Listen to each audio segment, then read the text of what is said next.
Welcome back to Any Recapped. Today we will cover part 2 of Suisei No Gargantia. Make sure to subscribe to Any Recapped and hit the bell icon to never miss an update from us. Let's begin. Despite Bello's pleas, Leto approaches the whole squid with the intent of killing it. He launches an attack, but Chamber states that due to underwater conditions, the attacks would be less effective. Bellows yells at Leto to stop attacking the whale squid, but he kills it by squishing it firmly. The action then shifts to the fleet, where it is revealed that whale squids are sacred creatures on the planet, and death rumors have spread throughout the city. Flange and Crown state rumors about a future curse are spreading, and Ridge gets disappointed with Leto's action. Leto orders Chamber to analyze and amplify the DNA of the whale squid, but the process will take 4 hours to complete. Meanwhile, Chamber tells him the probability of the results being different from the intrinsic reaction is low, and Leto states he wants to know the characteristics of the Earth's Haidos. He assumes if the Haidos has invaded Earth or not and notices Amy standing in a corner observing him.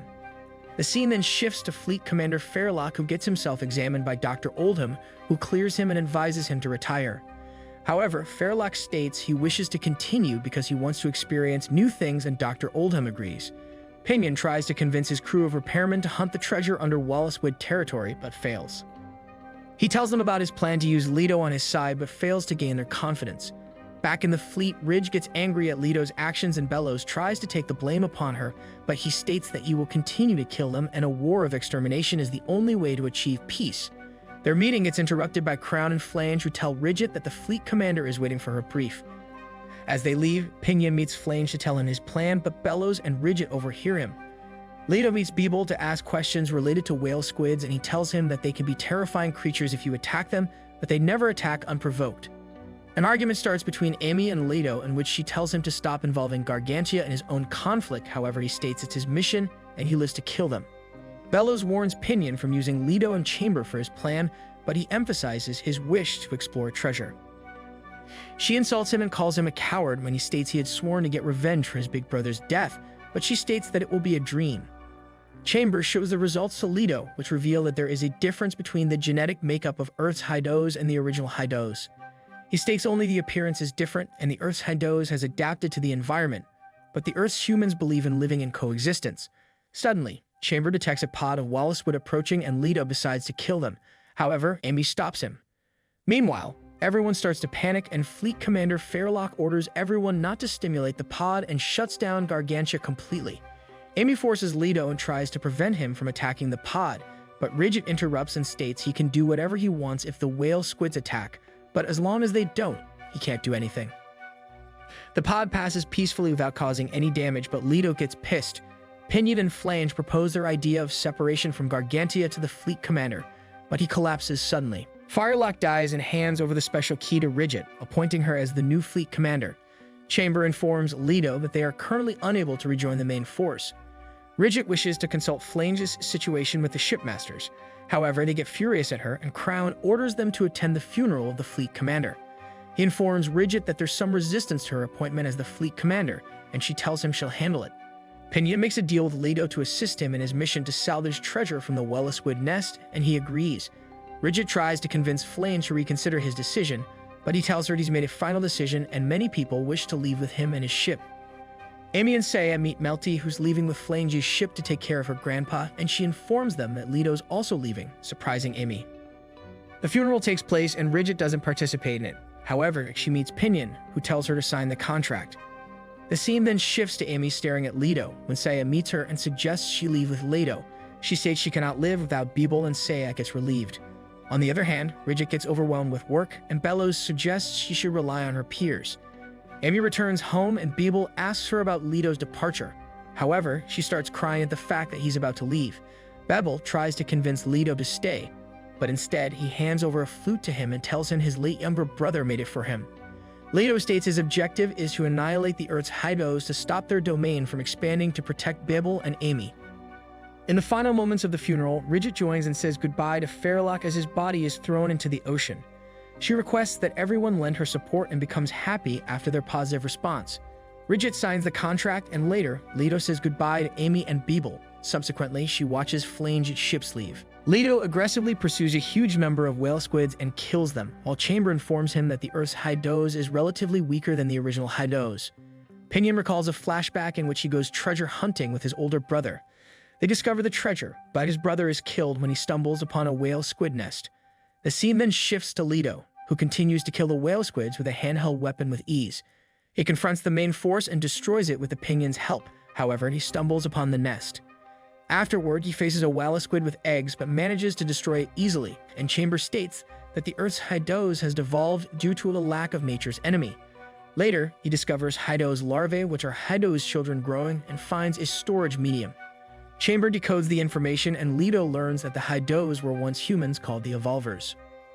During the Fifth Ice Age, scientific developments took place, and through biomechanical engineering, humans underwent genetic modifications to adapt to space and underwater. These humans were called the Evolvers. However, the Continental Union opposed this idea, and a war started between them. Due to Earth's worsening conditions, both started efforts to escape the planet. However, the Continental Union used a wormhole drive to destroy the solar system, stranding the Evolvers on Earth. Meanwhile, the Evolvers planned on spreading their life form all over the galaxies. The scene then shifts to the present, where Chamber kills a surviving Hydose child without Leto's orders. Leto arrives on shore, and Chamber informs Pinion that all the whale squids inhabiting the ocean have been wiped out.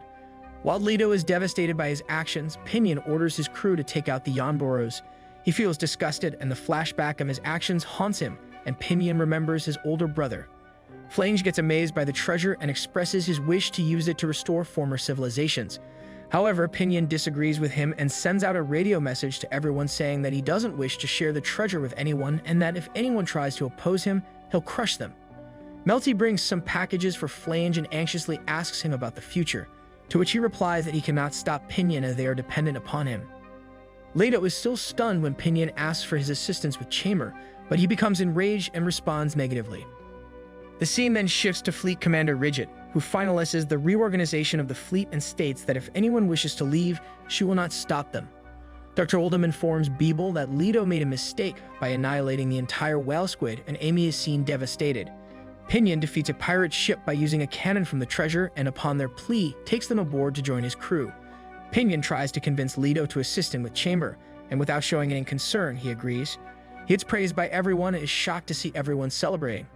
Later, he is again haunted by flashbacks when Chamber confirms the existence of Hydose by stating that the light bugs used by humans comprise the Hydose shell.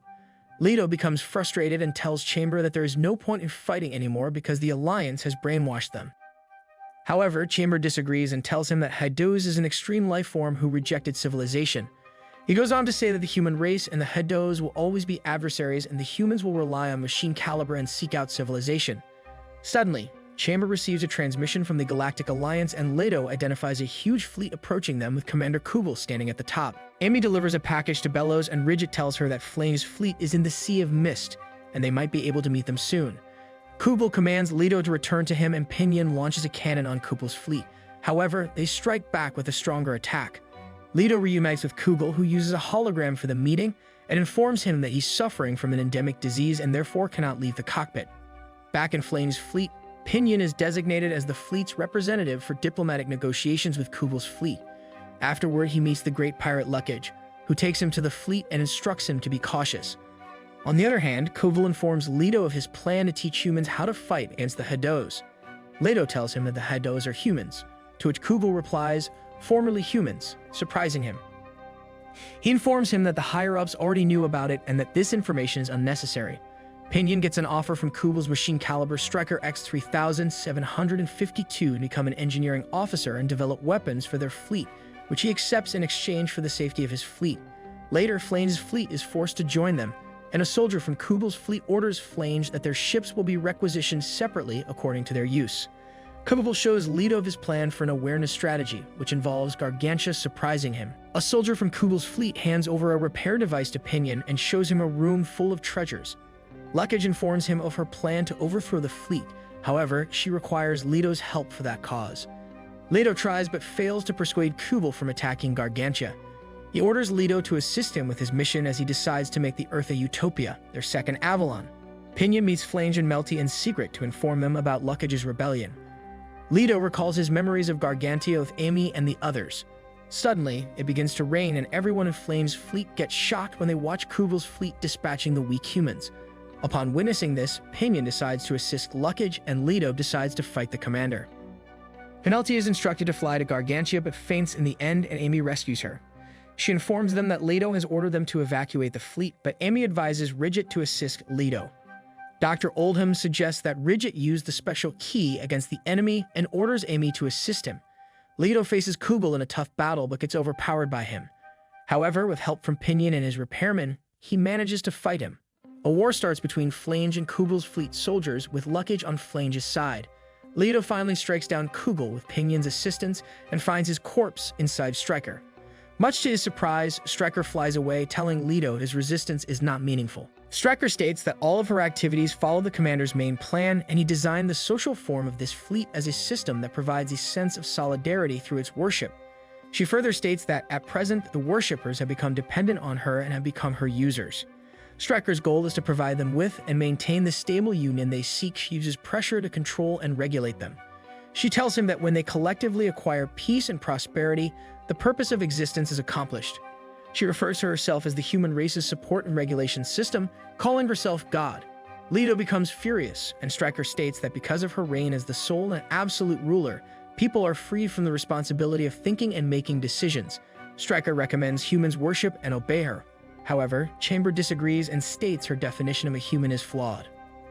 She claims that machines like herself and Chamber should be worshipped by the humans she's united with. Again, Chamber disagrees and states his function is to serve humans, not the opposite. He believes Stryker to be a threat and immediately decides to shut her down and destroy her. Leto decides to take down Stryker and the scene shifts to Flame's fleet where Luckage is fighting the enemies. However, the fleet gets damaged. Flange orders Herrick to evacuate the non-combatants and keep fighting. Pinion orders his repairman to evacuate the ship and decides to stay behind to guard the relics. The battle between Stryker and Leto gets intense. Chamber informs him that overall Stryker is superior to him. Leto wonders how he wasn't able to understand the true hollow identity of Stryker. He orders Chamber to maximize power by connecting his nervous system with him, but he denies his order, stating it's suicidal and risky. Subsequently, Leto states that all three of them are from another world and don't belong in this world. Because of his correct logic, Chamber connects its systems to Leto's nervous system, raising his power to maximum levels for a limited amount of time. In an exchange of blows with the Stryker, he recognizes Amy in the sky. Back in Gargantia, Ridget uses the special key to unlock an old facility, where she finds an ancient weapon called Heaven's Ladder. Dr. Oldham tells her that the ladder was used to reach stars but now has lost some weight. Even so, it can be used as an invincible catapult that fires arrows to the other side of the sky and has been entrusted to the hands of 5 sages. He requests that Ridget unlock this weapon of a lost age, and she agrees to carry out the forbidden action. She inserts the key inside, which activates the weapon, and the scene shifts to Amy, who confesses her feelings to Leto, surprising him. Ridget launches the weapon to bombard the enemy fleet, and Stryker changes her target to Gargantia. Leto tries to stop her, and Pinion decides to destroy the enemy fleet and destroy the relics, but gets an order from Luckage to evacuate. Leto struggles against Stryker, while Luckage rescues Pinion and Ridget shoots the finishing shot that destroys the enemy fleet. Chamber warns Leto if he continues the Euro Plus power, he will die, and questions him if he wishes to die. Leto expresses his wish to meet Amy once, as a result of which Chamber relieves him of his military duties and releases him from the cockpit safely. He tells Leto that by helping him achieve his results, the Chamber will fulfill the purpose of his existence. He tells goodbye to Leto and tells him to achieve greatness in his life.